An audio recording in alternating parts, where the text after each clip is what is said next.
Hello friends, Radhe Radhe, good morning. कैसे हैं आप सभी? उम्मीद करती हूँ ठीक होंगे, मस्त होंगे और स्वस्थ होंगे। मैं भी बिल्कुल ठीक हूँ।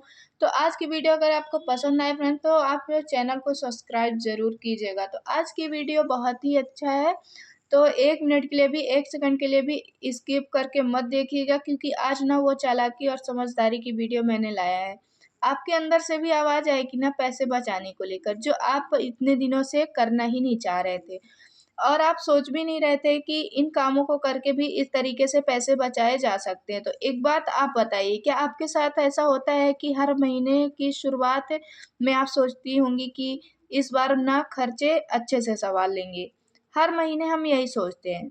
शुरुआत करते हैं, जब सैलरी आती है थोड़ा पैसा भी बचा लेंगे, लेकिन जब महीने का लास्ट होता है ना, तो हमें समझ में ही नहीं आता है कि आखिर पैसे कहाँ चले गए। फिर जब वो पर्स या अकाउंट खाली देखते हैं ना, तो फिर वही बात हो जाती है कि महीने की शुरुआत तो हुई थी और अब फिर से अगले महीने का इंतज़ार करना पड़ेगा। और सबसे हैरानी की बात तो ये होती है ना कि कोई भी बड़ी खरीदारी भी नहीं की, ना कोई महँगा सामान हम लेते, ना कहीं ज़्यादा घूमने-फिरने जा गए होते हैं, फिर भी पैसे खत्म हो जाते। तो सच कहूँ ना, तो ये पहले मुझे भी ये लगता था कि शायद पैसे कम पड़ रहे हैं, लेकिन बाद में समझ आया कि कई बार परेशानी कम पैसों की नहीं होती है, परेशानी उन छोटे-छोटे खर्चों की होती है, जो रोज़ थोड़ा-थोड़ा करके ना होते रहते हैं। हम कभी बाज़ार से कुछ एक्स्ट्रा ले आए, कभी ऑनलाइन कुछ मँगवा लिया, कभी बिना ज़रूरत के कोई ऑफ़र देखकर खरीद लिया और हमें लगता है कि इसमें क्या ही फ़र्क पड़ेगा, लेकिन ये छोटे-छोटे खर्चे महीने के आखिर में बड़ा फ़र्क दिखा देते हैं। तो आज इस वीडियो को आप पूरा देखिए। न घर सँभालना सिर्फ़ खाना बनाना नहीं है, सफाई करना या बच्चों को देखना ही नहीं होता है। घर सँभालना मतलब घर की ज़रूरतों को भी समझना होता है, किसी चीज़ पर पैसा खर्च करना, किसी चीज़ पर थोड़ा रोक लगा सकते हैं, कहाँ बचत कर सकती हैं, भविष्य के लिए थोड़ा पैसे कैसे अलग रखना है, ये सब भी घर चलाने का ही हिस्सा है।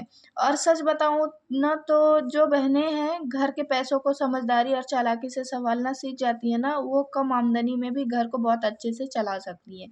क्योंकि घर घर सिर्फ़ ज़्यादा पैसों से नहीं चलता है, घर समझदारी और चालाकी से चलता है, थोड़ी-सी प्लानिंग से चलता है और रोज़ की कुछ अच्छी आदतों से चलता है। तो आज की वीडियो मैं आपके साथ कुछ ऐसे आसान और बहुत ही प्रैक्टिकल तरीके शेयर करने वाली हूँ, जिन्हें अपना कर आप घर के खर्चों को थोड़ा बेहतर तरीके से सँभाल सकती हैं। ये कोई मुश्किल नहीं है, नियम नहीं है, ना ही आपको बहुत ज़्यादा हिसाब-किताब रखने की ज़रूरत है। बस कुछ छोटी-छोटी आदतें हैं, जिनको आपकी बचत बढ़ाने में मदद कर सकती हैं। तो वीडियो को आप आखिर तक ज़रूर देखिएगा। हो सकता है आज की वीडियो की कोई एक बात आपके घर के बजट में बड़ा फ़र्क ला दे। सबसे पहला तरीका है, अपने घर का बजट बनाना शुरू कर दीजिए। दोस्तों, अगर मुझसे कोई पूछे कि घर के खर्चों को सँभालने और बचत शुरू करने में सबसे आसान और असरदार तरीका कौन-सा है? ना तो मैं बिना सोचे-समझे कहूँगी, क्योंकि इस तरीके को अपनाने लगी हूँ मैं अब। मैंने अपने घर का बजट बनाना शुरू कर दिया और अब मुझे बहुत अच्छी तरह पता है कि मुझे अपने घर का बजट कैसे बनाना है। तो बहुत सी महिलाओं को लगता है कि बहुत मुश्किल काम है, शायद बहुत मुश्किल काम है, शायद उनके लिए होता होगा, जो फाइनेंस पढ़े होंगे ना, जिन्हें हिसाब-किताब बहुत अच्छी तरह आता है। देखिए, सच कहूँ तो बजट बनाना इतना आसान है कि कोई भी महिला इसे कर सकती है और इसके लिए आपको कोई बड़ी पढ़ाई की ज़रूरत नहीं होती है, ना कोई मोबाइल ऐप की ज़रूरत होती है, ना घंटों बैठकर हिसाब लगाने की ज़रूरत होती है। बस एक छोटी-सी आदत फ़ॉलो कीजिए, क्योंकि सबसे बड़ी समस्या ये नहीं होती है कि घर में पैसा कमाना है, सबसे बड़ी समस्या ये होती है कि हमें पता ही नहीं होता है कि पैसा जा कहाँ रहा है। ये सोचकर देखिए, सुबह दूध वाला आया, पैसे दे दिए, दोपहर में सब्ज़ी वाला आया, पैसे दे दिए, बच्चे ने स्कूल के लिए माँगा, पैसे दे दिए, शाम को बाज़ार गई, कुछ ज़रूरी सामान लेकर आ गई, साथ ही साथ 2-4 चीज़ें और ले आई, कभी ऑनलाइन ऑफ़र दिख गया, कभी ऐसी चीज़ों की ज़रूरत पड़ गई और ऐसे ही पूरे महीने पैसे निकलते रहते हैं। क्योंकि उस समय हर खर्च छोटा ही लगता है, 100 गए तो क्या हुआ, कोई बड़ी बात नहीं, 200 खर्च हुए तो क्या क्या हुआ, कोई बड़ी बात नहीं, 500 चले गए तो सोचा ज़रूरत थी। लेकिन ये छोटे-छोटे खर्चे पूरे महीने में होते हैं ना, तो हज़ारों रुपए बन जाते हैं और महीने के आखिर में हम सोचते हैं कि पैसा कहाँ गया। तो मुझे लगता है कि हम में से बहुत सी महिलाएँ ये बात कभी न कभी महसूस की होंगी, क्योंकि जब तक खर्चे लिखे नहीं जाते ना, तब तक वे दिखाई नहीं देते। इसलिए मैं तो हमेशा यही कहूँगी कि घर में एक साधारण कॉपी ज़रूर रखिए, कोई सुंदर प्लानर हो तो अच्छी बात है, नहीं तो बच्चों की पुरानी कॉपी चल जाएगी। उसी कॉपी को आपने कई बार मुझे भी देखा होगा कॉपी में हर चीज़ें नोट करते हुए। एक नियम बना लीजिए, जब भी कोई खर्च हो या राशन लाया लिख दीजिए, दूध का बिल दिया लिख दीजिए, बिजली का बिल जमा किया लिख दीजिए, या सिलेंडर भरवाया लिख दीजिए, दवाई खरीदी लिख दीजिए। यहाँ तक कि अगर आपने बाजार से 20 का धनिया 50 की कोई छोटी चीज़ भी खरीदी है ना, तो उसे भी लिखने की कोशिश करिए। शुरुआत में लगेगा कि इसमें बहुत समय लगेगा, लेकिन सच में ये है कि ये खर्च लिखने में मुश्किल से 2 सेकंड लगता है, और ये कुछ सेकंड आगे चलकर आपकी बड़ी समझदारी का काम करता है। क्योंकि महीने के आखिरी में जब आप उसी कॉपी को खोलकर देखती हैं ना, तो पहली बार आपको अपनी खर्चों की असली तस्वीर दिखाई देती है, कि आपको पता चलता है कि राशन पर कितना पैसा गया, दूध पर कितना खर्च हुआ, बच्चों पर कितना खर्च हुआ, और बाहर की छोटी मोटी खरीदारी पर कितना पैसा चला गया। और कई बार तो ऐसी चीज़ें हमारे सामने ही नहीं आती हैं, जिसके बारे में हमें अंदाज़ा भी नहीं होता है। कई महिलाएं सोचती हैं कि भाई ज़्यादा खर्च नहीं करेंगे, लेकिन जब पूरा हिसाब सामने आता है ना, तो पता चलता है कि छोटी छोटी खरीदारी में हज़ारों रुपए निकल गए। कभी ऑनलाइन शॉपिंग, कभी स्नैक्स, कभी बिना प्लानिंग के बाजार जाना, कभी ऑफर देखकर कुछ भी खरीद लेना। और यही वह जगह होती है जहाँ सबसे ज़्यादा बचत की जा सकती है। बजट बनाने का सबसे बड़ा फ़ायदा ये नहीं है कि आप खर्च करना बंद कर दें, बल्कि इसका बड़ा फ़ायदा ये है कि आप समझदारी और चालाकी से घर चलाना सीखें, खर्च करना सीखें।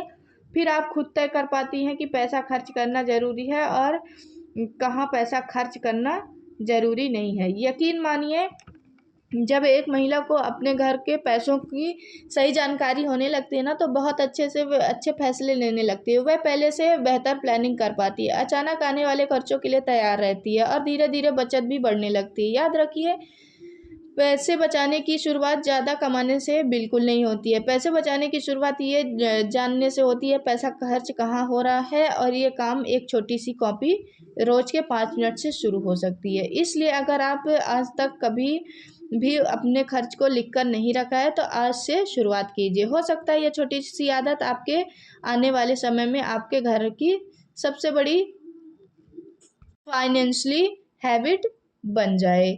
दूसरा जो तरीका है खरीदारी करने का, पहले लिस्ट बनाएं। खरीदारी करने से पहले लिस्ट बनाएं। तो दोस्तों, अगर घर के खर्चों को कंट्रोल करने की बात करें ना, तो एक बहुत सी छोटी आदत है जो सुनने में साधारण लगती है, लेकिन महीने में भर में हजारों की बचत हो सकती है। और वह आदत खरीदारी करने से पहले लिस्ट बनाना है।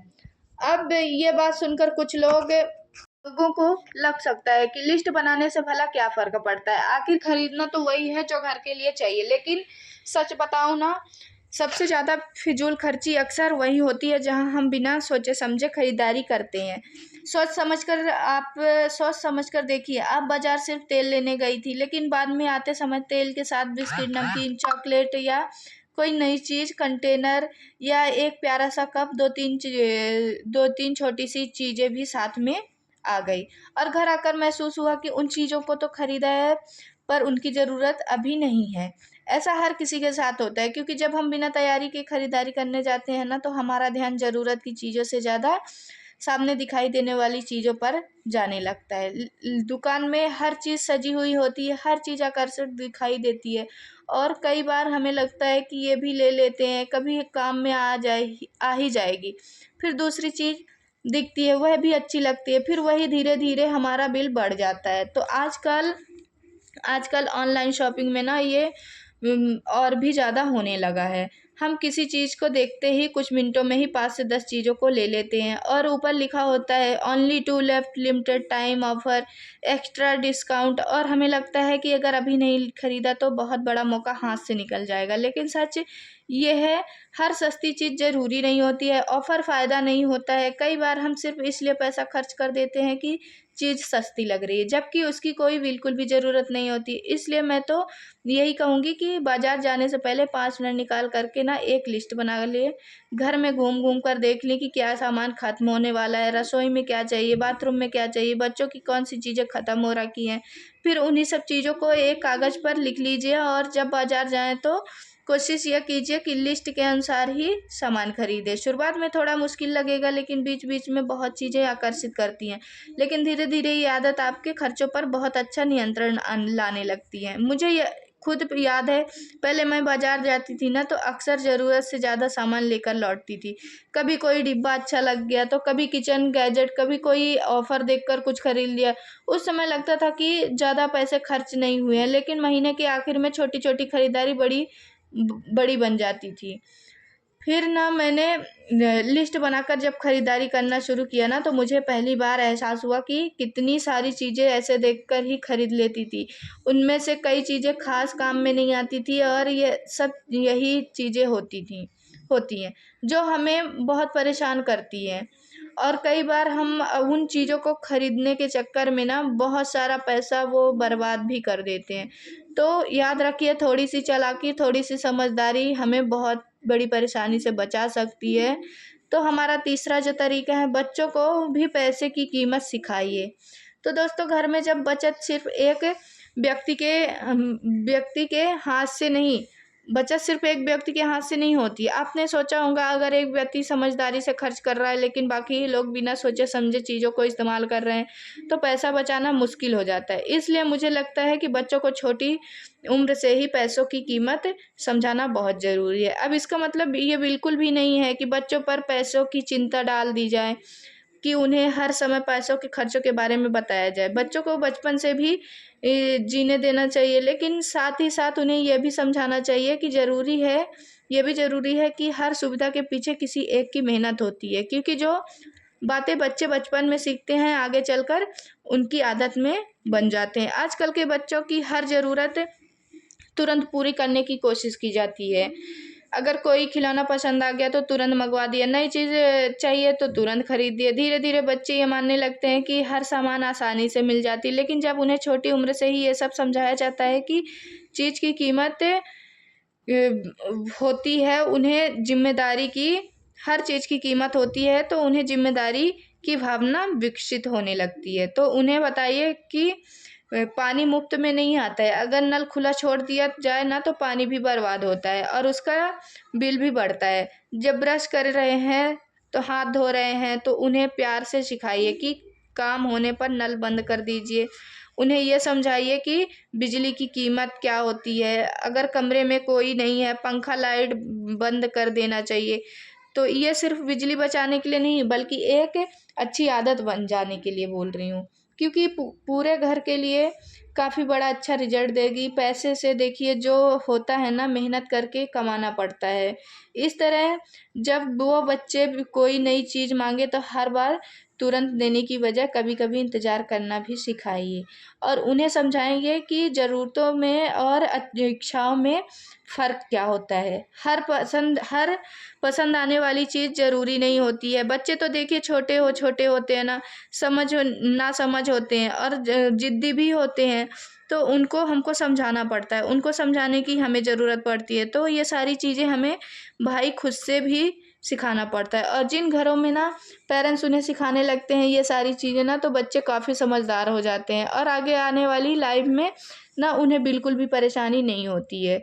इन सारी चीज़ों को लेकर और वो अपने जीवन में आगे बढ़ने लगते हैं, काफ़ी मदद भी रहती है।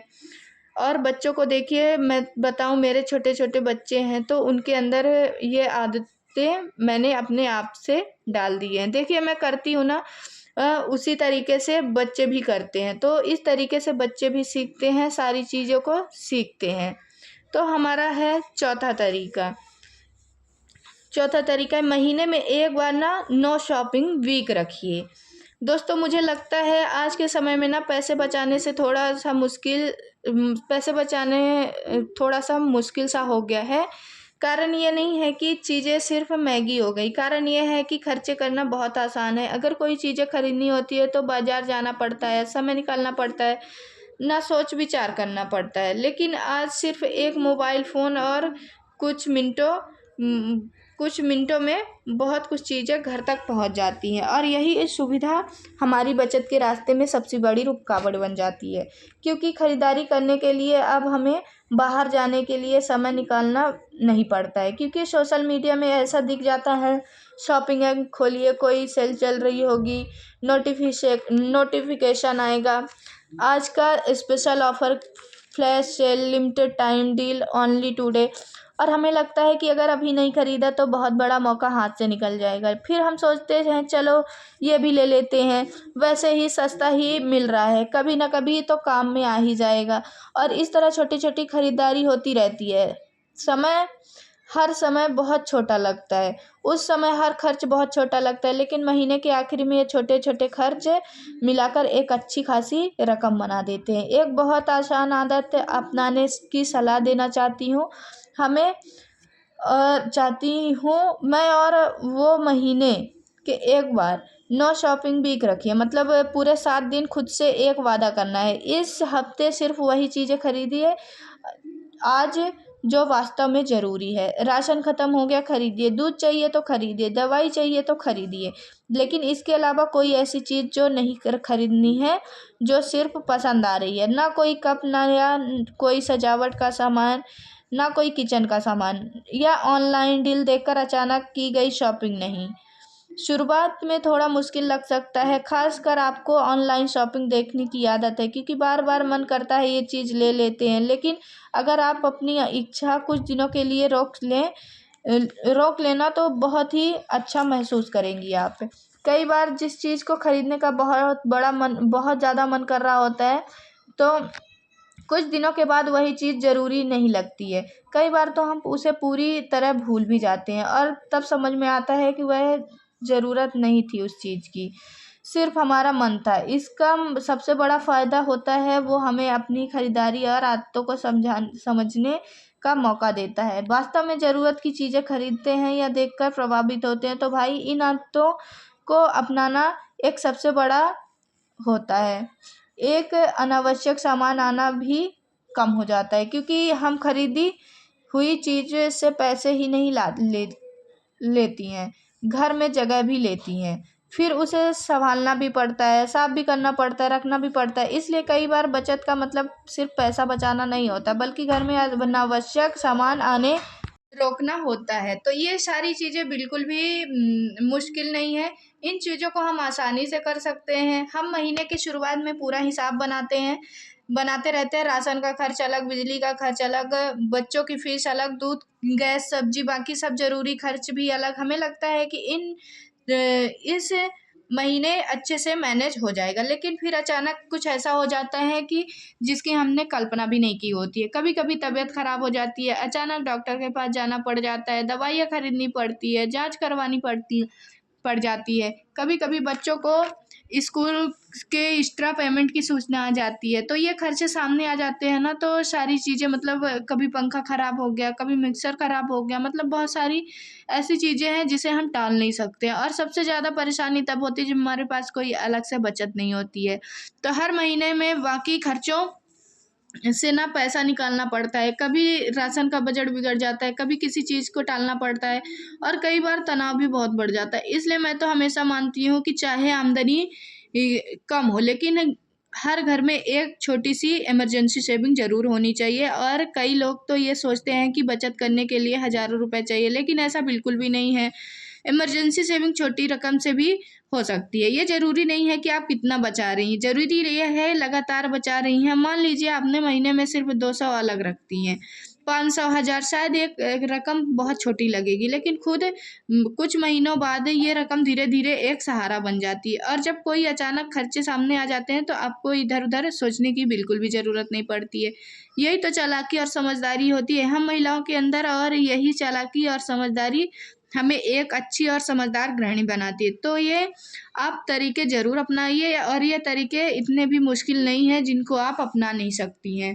ये कामों को आप भी कर सकती हैं, और कहीं न कहीं ये जो काम होते हैं ना, तो वो बहुत बड़ा असर डालते हैं हमारे पारिवारिक स्थिति पर और हमारी आर्थिक स्थिति पर। तो ये सारी चीज़ें आपको कर लेना है, आज से ही शुरुआत कर लेनी है।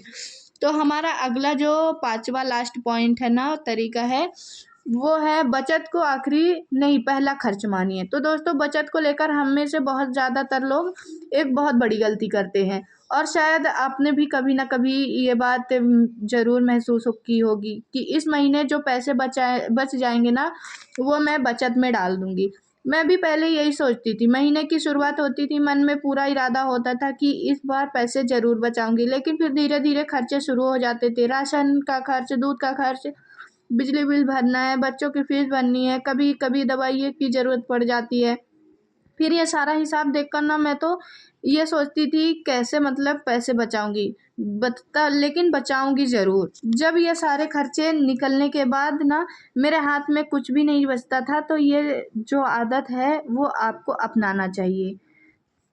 वैसे सँभालना भी उतना ही ज़रूरी है, बच्चों को भी सिखाइए, एक छोटी-सी गुल्लक दीजिए उन्हें, जो मतलब है जो भी पॉकेट मनी मिलती है ना उन्हें सँभाल कर रखें और अपने अंदर भी आदत डालिए। एक बात मैं आपके लिए बताऊँ आपको, ये चीज़ें बच्चों के अंदर तो डालनी ही है, लेकिन अपने घर के अंदर एक छोटा-सा गुल्लक ज़रूर रखें। वो गुल्लक आपके घर में बड़ी बचत लाता है और काफ़ी आपको बड़ा अमाउंट बचाता है। देखिए, मैं तो यही कहूँगी कि आप हर चीज़ों को सँभालना उतना ही ज़रूरी होता है, जितना हम हर चीज़ को सँभालते हैं। जैसे हम अपने जीवन के लिए बहुत सारी चीज़ों को अपनाते हैं ना, तो इन चीज़ों को भी आप भी अपना लीजिए। तो देखिए, कोई भी आदत हो, घर का खर्च लिखना हो, खरीदारी से पहले लिस्ट बनाना, इमरजेंसी सेविंग शुरू करना, फिर खाने की बर्बादी कम करना, उसे लगातार निभाने की कोशिश कीजिए। कुछ ही महीनों बाद आप खुद महसूस करेंगी कि कितने छोटे छोटे बदलाव कितने बड़े परिणाम ला सकते हैं। क्योंकि सच यही है कि मजबूत घर से सिर्फ ईंटों और दीवारों से नहीं बनते, मजबूत घर ईंटों और दीवारों से नहीं बनते हैं। मजबूत घर अच्छी आदतों और थोड़ी समझदारी और चालाकी के फैसलों से बनते हैं। तो सही प्लानिंग से बनते हैं। अगर आपको भी सही प्लानिंग आती होंगी, सही प्लानिंग आप कर लेंगे ना, तो आपकी काफ़ी बचत होगी। एक हाउसवाइफ मतलब सब कर सकती है।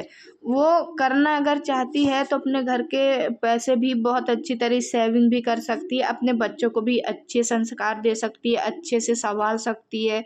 मतलब ऐसी गृहिणी हर एक घर में होनी चाहिए, सबको करना चाहिए। और ज़्यादातर हाउसवाइफ भी घर बैठे ज़्यादा काम तो करती नहीं है, बस वही घर झाड़ू चौका वही करती हैं। फिर भी उसके बाद भी अगर ये सब काम अगर वो नहीं करेंगी, अगर मैं ये नहीं बोलती कि आप सारी आदतें फॉलो कीजिए, आप अगर इनमें से कोई एक आदत भी फॉलो करेंगी ना तो आपकी मतलब ज़िंदगी संवर जाएगी। तो आप इसको ज़रूर फॉलो कीजिए।